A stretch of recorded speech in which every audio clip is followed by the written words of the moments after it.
Hello, friends. Salutations, chers amis. Aujourd'hui, nous poursuivons notre voyage à travers le livre « La tragédie des siècles » d'Ellen White. Si vous venez de nous rejoindre, je vous invite à télécharger ce merveilleux livre sur le site thegreatcontroversyproject.org où il est disponible gratuitement et en plusieurs langues. And in multiple languages.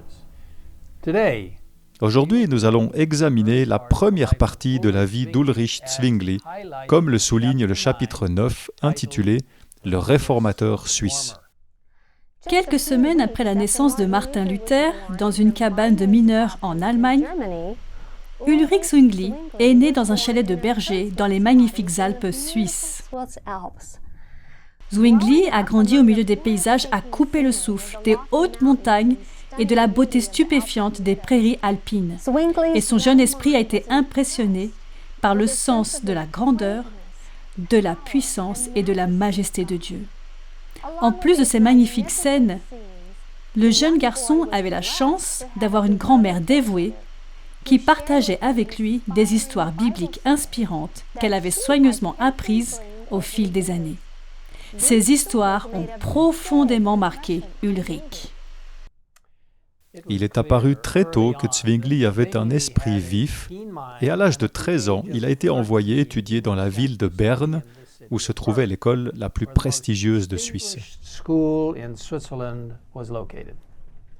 Le jeune adolescent s'est rapidement distingué par ses talents naturels d'orateur et d'écrivain, ainsi que par son génie pour la musique et la poésie. Cela attira l'attention des frères dominicains et franciscains qui tentèrent d'attirer Zwingli dans leur monastère pour qu'il devienne moine. Heureusement, le père de Zwingli a été informé des intentions des frères et a ordonné à son fils de rentrer immédiatement à la maison. Zwingli a obéi à son père et est rentré immédiatement chez lui. Mais après un certain temps, il a poursuivi ses études, cette fois dans la ville de Bâle. C'est là que Zwingli a entendu parler pour la première fois de la merveilleuse grâce de Dieu. L'un de ses professeurs, Wittenbach, qui enseignait les langues anciennes, avait été conduit aux Saintes Écritures en étudiant le grec et l'hébreu. Grâce à son étude, il avait découvert par lui-même la vérité de l'Évangile. Il a partagé cette lumière divine avec ses étudiants, déclarant qu'il n'y avait une vérité plus ancienne et d'une valeur infiniment plus grande que les théories des savants et des philosophes, à savoir, disait-il à ses étudiants, que la mort de Jésus est la seule rançon du péché.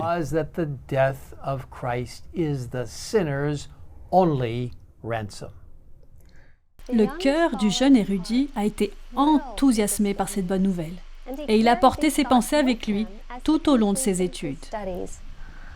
Bien qu'ordonné prêtre, Zwingli a continué à chercher la vérité divine.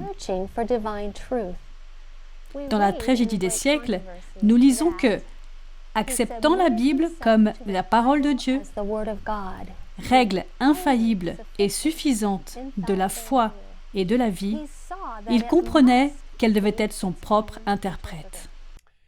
Nous lisons ensuite « Il n'osait se servir des Écritures pour étayer des doctrines préconçues.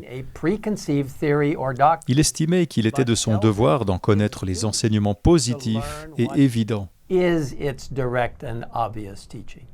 Il implorait l'assistance du Saint-Esprit, chargé, selon lui, d'en révéler le sens à tous ceux qui le lui demandent sincèrement. »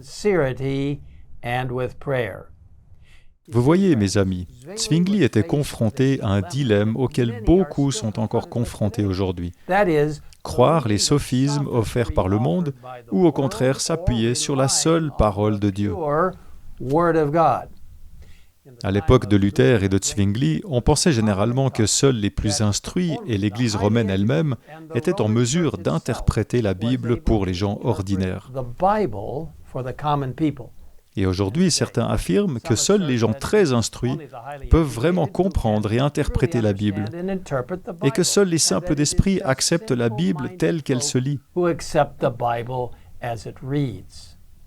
Pourtant, toute la réforme a été fondée sur la simple lecture de la parole de Dieu. Décrivant sa propre expérience, Zwingli a écrit « Quand je commençais à m'adonner entièrement à l'étude de la parole de Dieu, la philosophie et la scolastique venaient constamment me chercher querelle. J'en vins enfin à cette conclusion. Il faut que je laisse tout cela derrière moi et que je cherche la lumière de Dieu uniquement dans sa parole. Je demandai alors à Dieu sa lumière et l'étude des Écritures commença à me devenir beaucoup plus facile. Vous voyez, mes amis, en tant qu'adventistes du 7e jour, à l'instar de nombreux grands réformateurs comme Martin Luther, Ulrich Zwingli et d'autres, nous acceptons nous aussi la Bible telle qu'elle est écrite, en demandant l'aide du Saint-Esprit, en comparant les Écritures avec les Écritures elles-mêmes et en leur permettant de s'interpréter elles-mêmes. Nous la considérons comme une lumière qui brille dans les ténèbres, comme nous le lisons dans le psaume 119 au verset 105 qui dit « Ta parole est une lampe à mes pieds et une lumière sur mon sentier. » La Bible est le fondement de toutes nos croyances fondamentales. En effet, notre première croyance fondamentale affirme que les Saintes Écritures, l'Ancien et le Nouveau Testament, sont la parole de Dieu écrite, donnée par l'inspiration divine. Les auteurs inspirés ont parlé et écrit sous l'impulsion du Saint-Esprit. Dans cette parole, Dieu a confié à l'humanité la connaissance nécessaire au salut. Les Saintes Écritures constituent la révélation suprême, souveraine et infaillible de sa volonté. Elles sont la norme du caractère, le critère de l'expérience, le révélateur irrévocable des doctrines et le récit digne de confiance des interventions de Dieu dans l'histoire. Mes frères et sœurs, le moment est venu, plus que jamais, de s'appuyer sur la parole de Dieu. C'est le moment de l'étudier dans la prière, de la méditer, de l'observer comme l'ont fait les premiers réformateurs. Aujourd'hui, le Seigneur nous appelle à nous appuyer sur sa parole et à partager courageusement sa vérité avec un monde qui a désespérément besoin de sa lumière. Et maintenant, je vous invite à prier avec nous. Père Céleste, merci de nous avoir transmis au fil des siècles la parole inspirée de Dieu. Ces 66 livres pleins d'instructions, de reproches, de corrections, d'avertissements et d'espérance qui sont le fondement sur lequel nous basons notre compréhension de toi.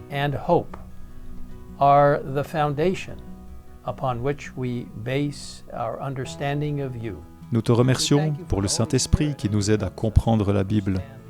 Nous te remercions pour la méthode éprouvée, du verset après verset, ligne après ligne, précepte après précepte, qui permet à la Bible de s'interpréter par elle-même.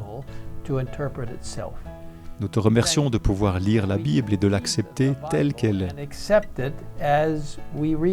Tes promesses sont inébranlables, tes prophéties sont absolument vraies et tes conseils sont infaillibles.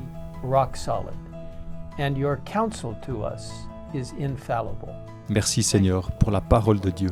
Aide-nous à la lire, à la promouvoir, à la partager et à la croire.